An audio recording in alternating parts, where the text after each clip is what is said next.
Welcome to Santa Cruz, California, a place I've talked about a few times on this channel, and where I've been living in the last 3 and a bit years, going to UC Santa Cruz. It is a truly beautiful area, with amazing beaches for surfing, forests to explore, and mountainsides to hike, and on top of that, the amazing California weather.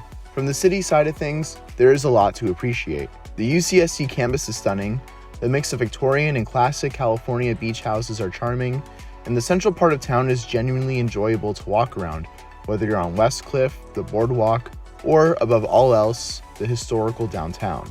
Pacific Avenue has long been the main street of Santa Cruz, and there are beautiful 19th century buildings to show for it. What constitutes the main stretch of downtown is this half-mile segment of Pacific Avenue, although some of the side streets also have more to offer, like Locust and Cathcart streets. Meanwhile, the neighboring Front Street and Cedar Street are important as well, mainly for parking access, but also are what the city call informal villages. That aside, Pacific Avenue is a highlight, and on the weekend is very popular, and you really get that all-important community feel that is missing from so many places around the country. In fact, a lot of these buildings are actually fairly recent, with there having been a sort of new urbanist development in the 90s that captured the historical nature of downtown. There's still some duds, but it is an example of the high potential of new urbanist development, with downtown being one of the hallmarks of local pride here in Santa Cruz, in large part because of its architectural prowess. But Santa Cruz, especially downtown Santa Cruz, has huge problems. Homelessness and abandoned storefronts plague the area to a point where you can't not notice. This is of course a result of just really bad policy. And for a city that is this expensive and the tax is so absurdly high, it's really inexcusable.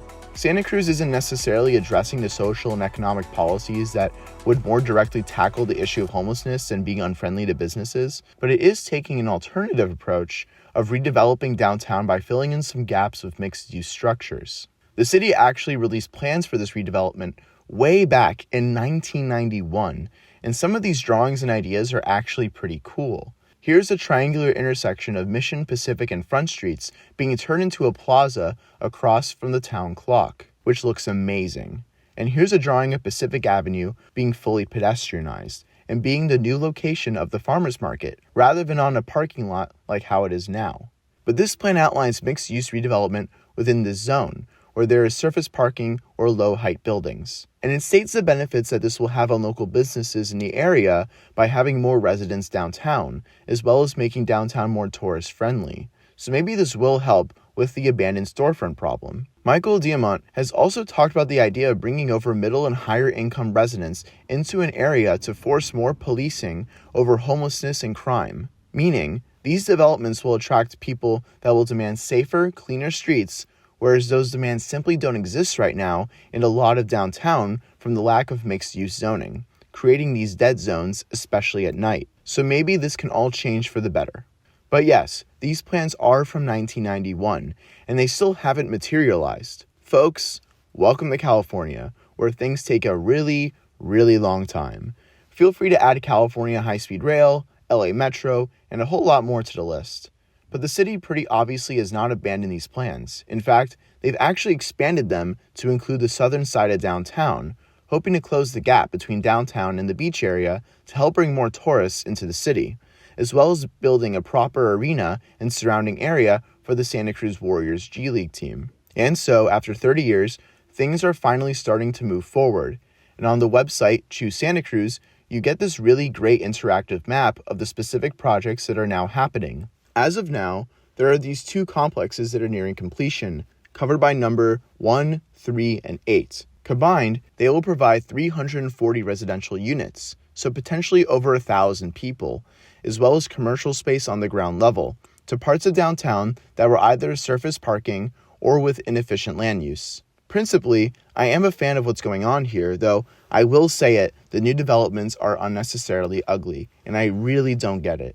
This is Santa Cruz, California, one of the most vibrant and colorful places in the country, with a rich culture and history, as well as a rich architectural history, and yet the best they can do is blue, white, and gray boxes. It's cold, lifeless, out of place in historical downtown, and out of place in Santa Cruz. On a bright, sunny day, these buildings will fail to take advantage and thrive like how the beautiful buildings will, and on cold and rainy days, these buildings will be agonizingly depressing, which again, beautiful buildings are able to uplift the soul even in muggy weather.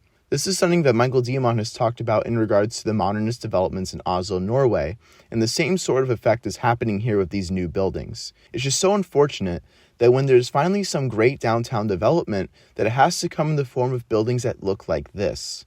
While it's not good to complain and I should instead be grateful that these developments are happening in the first place, at a certain point this has to be said because the present world is on a one-way ticket towards dystopia in terms of our streetscapes. We are desperate for beautiful and cultural places, and that's not going to happen if every time a new building is built somewhere, we shut up and not say anything out of fear as being seen as ungrateful and spoiled.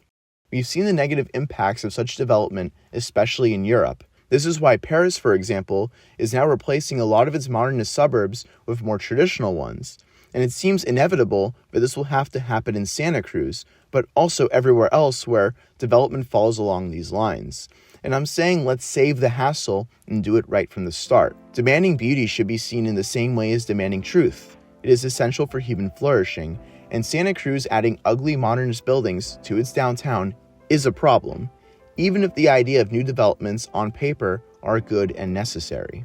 But yes, on the plus side, downtown will be home to probably an additional 1,000 people in the near future, meaning an even more vibrant and extensive urban core, and less wasted space for surface parking and poor land use.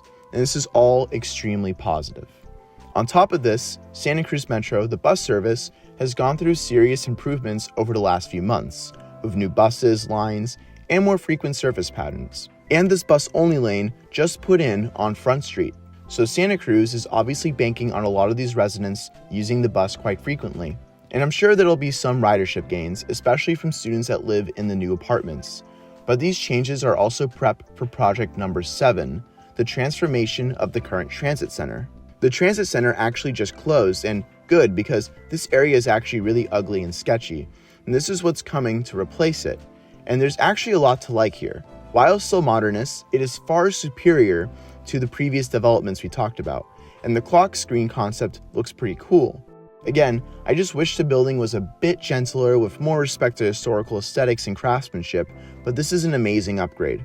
I especially like how the building will essentially be attached to the next door building that's currently there, utilizing all the space available. This project will also add an additional 125 housing units. From there, we cross the street to project number 4, where another 175 units are being built along the riverfront. Construction has actually just started. What's really cool about this project is that it finally addresses building better infrastructure along the river east of downtown. As of now, it's kind of a forgotten area and is massively underutilized. So this is really just a no-brainer.